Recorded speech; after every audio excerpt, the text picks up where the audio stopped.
¿Quién es ese seductor hombre vestido de rojo? ¿Quién es ese incansable bromista escarlata? Aquel que siempre tiene un chiste y una sonrisa que regalar. No es Santa Claus. De hecho, no se le permite acercarse a Santa.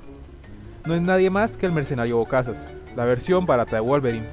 El Spider-Man ninja. Es Deadpool. Su película es una realidad inminente, y hoy en Origen TV conocerá su historia.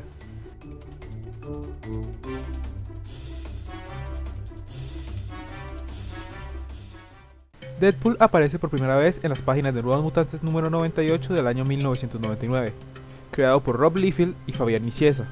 En la historia, la cabeza de Cable tiene precio, y un mercenario de nombre Deadpool aparece para tomar su vida.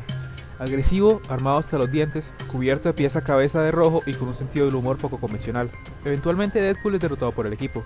A fin de cuentas no era su propio libro, y así funcionan las cosas en este mundillo. A primera vista es un debut bastante sencillo, y un personaje más bien común, lo que no explica su popularidad actual. Pero paciencia, mis amigos, si Wolverine inició como un enemigo menor en Hulk y se convirtió en una de las más grandes estrellas de Marvel, aún hay esperanzas para nuestro loco amigo.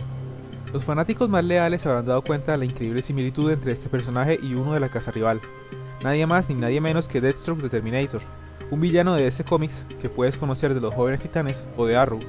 Deadpool es indudablemente una burla de Deathstroke, desde los nombres similares, no solo con el traje, sino de civiles, siendo Deadpool Wade Wilson y Deathstroke Slade Wilson. El diseño del traje es también muy similar, su armamento e incluso sus poderes, siendo ambos capaces de regenerarse. Todo esto pone a Deadpool en una posición muy negativa, pareciendo una copia barata. Pero hay un detalle específico que lo separa y eso es lo que llevó a Wade a la cima de la popularidad. Mientras Deathstroke es un personaje serio e intimidador, Deadpool está clínicamente loco. Es un personaje demencial y este elemento normalmente se explota para la comedia. ¿Comedia negra?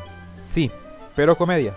Wade es el tipo de persona que un segundo es tu mejor amigo y al otro trata de apuñalarte sin razón aparente. Puede asesinar cientos un día y al día siguiente jugar como un niño. Es incoherente, incomprensible e intolerable. Y lo peor es que nunca, pero nunca, se calla.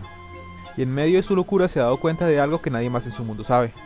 Deadpool está plenamente consciente de ser un personaje ficticio, y lo que es aún más notorio, es capaz de identificar si está en un cómic, una película, un show o un videojuego, y reaccionar con base a esto. Habla con el lector, aprovecha elementos del juego que en teoría no existen. Se queja con los autores, y habla con los cuadros de texto. Sí, esos cuadros que normalmente describen los eventos, Deadpool interactúa con ellos. Más aún, son parte de su personalidad, de su descabellada, inestable y psicótica personalidad. Estos elementos hicieron a Deadpool un personaje increíblemente popular, alguien que podía ser hiperviolento y al mismo tiempo burlarse de este mismo hecho. Con cada día ganaba más y más fanáticos, así que su historia ficticia se expandió. Antes de ser Deadpool, Wade Wilson tenía un caso incurable y letal de cáncer, así que aceptó ser un sujeto de pruebas en Arma X, el proyecto secreto que le dio el adamantio a Wolverine. Arma X le implantó a Wade una versión del gen regenerativo de Logan, que en teoría debería curar su condición. Wade no fue el único sujeto de prueba de Arma X, y precisamente es esto lo que lo llevó a su peculiar sobrenombre. Un Deadpool, o Piscina de Muertos, es un juego donde se apuesta quién será el último en morir en un determinado evento. Wade ganó, siendo el único sobreviviente, y por ende sería conocido de ahí en adelante como Deadpool. A primera vista fue un procedimiento exitoso. Wade ahora tenía los poderes regenerativos de Wolverine, incluso los suyos eran más rápidos, pero en realidad nunca se curó de su cáncer, y la combinación de ambos aspectos hace de su cuerpo mucho más inestable. Las células de Wade están constantemente muriéndose y regenerándose, a una velocidad increíble. Por esta razón se regenera heridas más graves, más fácil y eficazmente.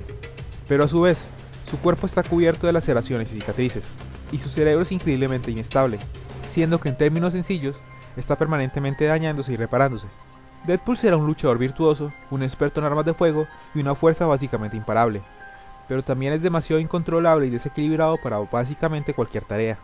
Debido a sus orígenes en Arma X y su conexión con Wolverine, Deadpool es principalmente clasificado como un personaje de los X-Men, aunque en sí no es un mutante ni pertenece al grupo. Es más bien como el primo molesto del que todos quieren deshacerse. Literalmente, el cáncer del grupo. En X-Men Orígenes se vio una versión del personaje en la piel de Ryan Reynolds, versión que fue odiada por fans por ser completamente diferente al original. Pero Reynolds regresará a las andanzas próximamente, con una nueva película de Deadpool, donde se promete ver toda la sangre, violencia, humor y locura que caracterizan al personaje. En lo personal, no soy gran fan de las decisiones respecto a Deadpool en libros recientes.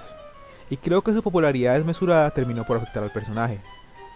Pero sin dudas, Deadpool es uno de mis personajes favoritos de historietas. Está lleno de potencial y genialidad, y los responsables de la nueva cinta parecen estar completamente dedicados a darnos una versión apropiada del mercenario bocazas. Y de todo corazón, espero que lo logren.